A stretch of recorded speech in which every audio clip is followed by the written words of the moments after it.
Oke, selamat malam, Bapak Ibu dan teman-teman semuanya. Di sini kami dari kelompok 9 akan mempresentasikan pemodelan progresi tingkat keparahan penyakit Alzheimer menggunakan Continuous Time Markov Chain.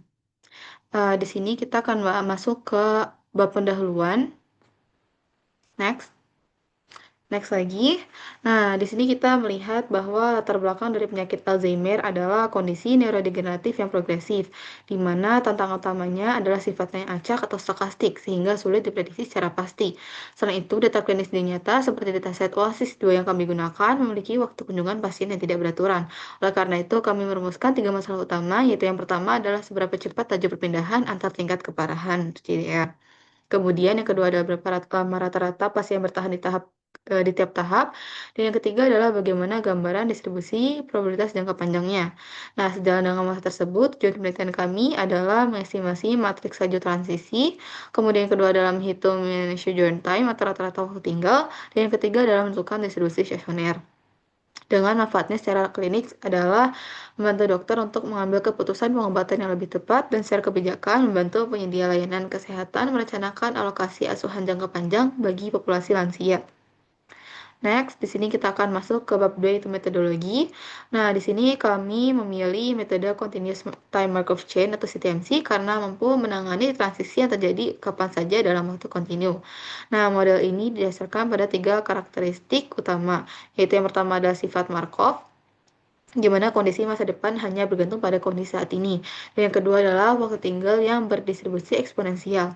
Serta yang ketiga adalah asumsi time homogeneous yang berarti laju transisi dianggap konstan selama periode penelitian. Nah, ruang keadaan kami di sini merujuk pada skala CDR, di mana penggabungan 3 tahap menjaga matriks tetap stabil saat state tertentu jarang muncul, dengan asumsi model Adam Markovian, homogen waktu, serta dinamika 2 arah. Nah, di sini kita dapat melihat formulasi dasar yang digunakan, yaitu yang pertama adalah matriks Turki, yaitu laju pindahan dari kondisi I ke J dengan tiap baris berjumlah 0. Kemudian yang kedua adalah peluang transisi, di mana peluang berada di state J pada waktu T bila awalnya di state I diperoleh dari eksponensial matriks Q. Kemudian yang ketiga adalah forward Kolmogorov, yaitu menghubungkan laju perubahan matriks transisi dengan besaran laju pada generatornya. Yang keempat adalah embedded jump chain, yaitu peluang arah hambatan antar state discrete tanpa perhitungan lama waktu tinggal. Yang kelima adalah holding rate dan waktu tinggal, yaitu laju keluar dari kondisi saat ini dan rata-rata waktu tinggal atau mean sojourn time.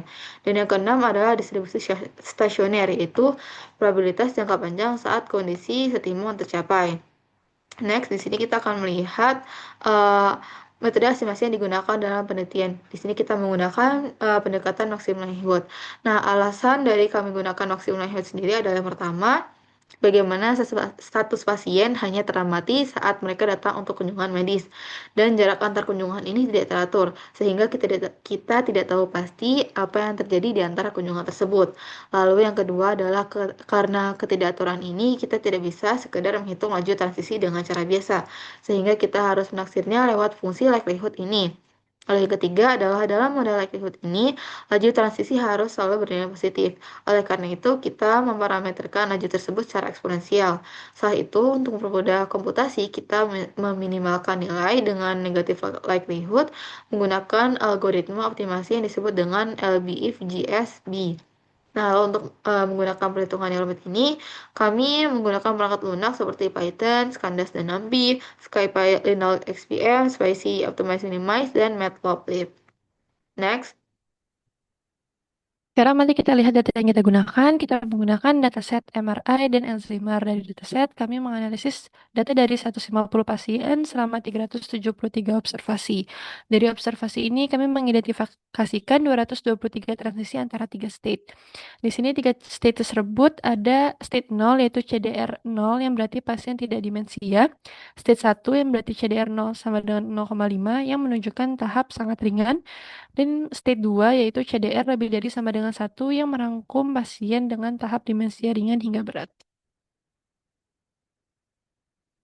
Selanjutnya kami masuk ke bab 3. Di sini kami ada penyajian hasil di mana kita menghitung jumlah transisi teramati, proporsi transisi, matriks generator Q, holding rate, dan rata-rata waktu tinggal. Kita juga melihat nilai eigenvector, PT untuk T1, T3, dan T5. Kita juga melihat peluang bertahan, distribusi stasioner dan mean, distribusi peluang status, dan juga persamaan Kolmogorov. Di sini kita juga memperlihatkan grafik progresi. Kita akan masuk ke interpretasi hasil-hasil yang telah kita dapatkan. Pada bagian ini, kita akan menerjemahkan angka-angka matematis tadi ke dalam konteks klinis demensia. Pertama, mari kita ingat kembali bahwa status pasien dalam model ini dibagi menjadi tiga, state 0 tidak demensia, state 1 untuk demensia ringan, dan state 2 untuk demensia ringan ke atas. Dari hasil pemodelan, kita menemukan bahwa dalam jangka pendek, sebagian besar pasien memang cenderung bertahan pada state yang sama. Namun jika kita perhatikan lebih jauh, tetap terlihat adanya pola progresi atau perburukan yang bertahap, yaitu bergerak dari state 0 menuju state 1 lalu state 2. Berdasarkan perhitungan, state 1 memiliki laju keluar yang paling besar dibandingkan state lainnya, yaitu di angka 0,132 per tahun. Artinya kondisi state 1 ini merupakan tahap yang paling tidak stabil. Fase ini dapat kita pandang sebagai fase transisi yang sangat penting bagi pasien. Hal ini juga didukung oleh data rata-rata waktu tinggal. Rata-rata waktu tinggal pasien di state 0 adalah 16,96 tahun, rata-rata di state 1 itu lebih singkat yaitu 7,59 tahun, sedangkan untuk state 2 rata-rata waktu tinggalnya adalah 11,28 tahun. Dari sini kita bisa menginterpretasikan bahwa pasien yang berada pada state 1 rata-rata lebih cepat berpindah ke state lain jika dibandingkan dengan pasien yang berada di state 2 maupun state 0. Selanjutnya, mari kita lihat bagaimana peluang pasien untuk bertahan atau berpindah status setelah periode 5 tahun. Jika kita lihat tabel di sebelah kiri mengenai peluang tidak pernah berpindah status, peluang pasien untuk tetap berada di state 0 adalah sebesar 74,1%, peluang untuk tetap di state 1 adalah 51,7%, dan peluang untuk tetap di state 2 adalah 64,25%. Angka ini kembali menegaskan interpretasi kita sebelumnya, state 1 memiliki peluang bertahan yang paling rendah. Sekarang mari kita bedah kemana arah perpindahan tersebut pada panel di sebelah kanan. Untuk pasien yang awalnya berada di state 0, sebanyak 75,4 diprediksi akan tetap di state 0. Namun 19,5 dari mereka akan berpindah ke state 1 dan 5,1%-nya akan langsung pindah ke state 2. Lalu dengan pasien dari C1, sebanyak 59,6% tetap di C1, namun ada porsi yang cukup besar yaitu 31,9% akan berpindah ke state 2. Bagi pasien yang sudah berada di state 2, sebanyak 71,3% akan tetap berada di state tersebut. Kesimpulan utama dari slide ini adalah risiko seorang pasien untuk berpindah menuju status demensia yang lebih berat akan semakin meningkat seiring dengan bertambahnya waktu. Sebagai penutup dari bagian interpretasi ini, kita akan melihat bagaimana perubahan distribusi populasi pasien secara keseluruhan serta proyeksi matematis jangka panjangnya. Mari kita lihat perubahan distribusi status pasien di panel kiri. Pada distribusi awal, proporsi pasien adalah 56,7% tidak demensia, 34,7% sangat ringan, dan 8,7% berada di tahap ringan plus. Setelah disimulasikan berjalan 5 tahun, terjadi perubahan yang signifikan. Proporsi pasien tidak demensia turun menjadi 45%, pasien di tahap sangat ringan menjadi 34%. Yang perlu diwaspadai, pasien di tahap ringan plus melonjak menjadi 20,1%. Jadi bisa kita interpretasikan bahwa proporsi pasien state 0 atau tidak demensia terus menurun seiring waktu. Sebaliknya, proporsi pasien pada ringan plus mengalami peningkatan yang drastis mencapai lebih dari 2 kali lipat dari kondisi awal. Secara level populasi, hal ini menunjukkan adanya kecenderungan pergeseran yang jelas menuju tingkat demensia yang lebih berat. Di panel kanan, kami menyertakan pula nilai distribusi stasioner dan mean return time. Distribusi stasioner menunjukkan angka 16,7% untuk state 0, 38% untuk state 1, dan 45,3% untuk state 2. Namun penting untuk dicatat, angka distribusi stasioner ini murni merupakan gambaran matematis dari model jika dibiarkan berjalan dalam jangka waktu yang sangat lama. Oleh karena itu, nilai ini tidak dapat langsung diartikan atau dianggap sebagai prediksi klinis yang pasti bagi pasien saat ini. Hal yang sama berlaku untuk perhitungan mean return time, yang berada di angka 100,15 tahun untuk state 0, 19,94 tahun untuk state 1, dan 24,89 tahun untuk state 2. Ini adalah hasil matematis teoritis dari model kita. Sebagai contoh, nilai 100,15 tahun pada state 0 tentu tidak dapat diartikan secara langsung sebagai rentang waktu klinis kehidupan seorang pasien.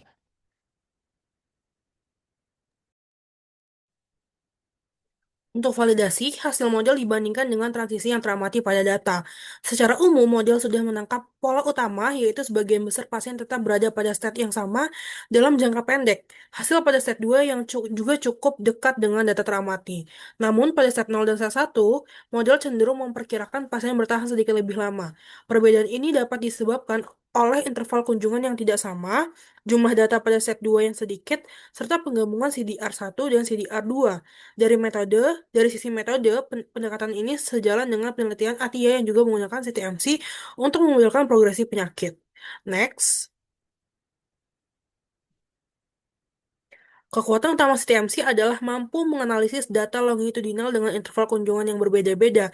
Model ini juga memberikan informasi yang cukup lengkap, seperti laju transisi, peluang transisi, dan rata-rata waktu tinggal pada setiap state.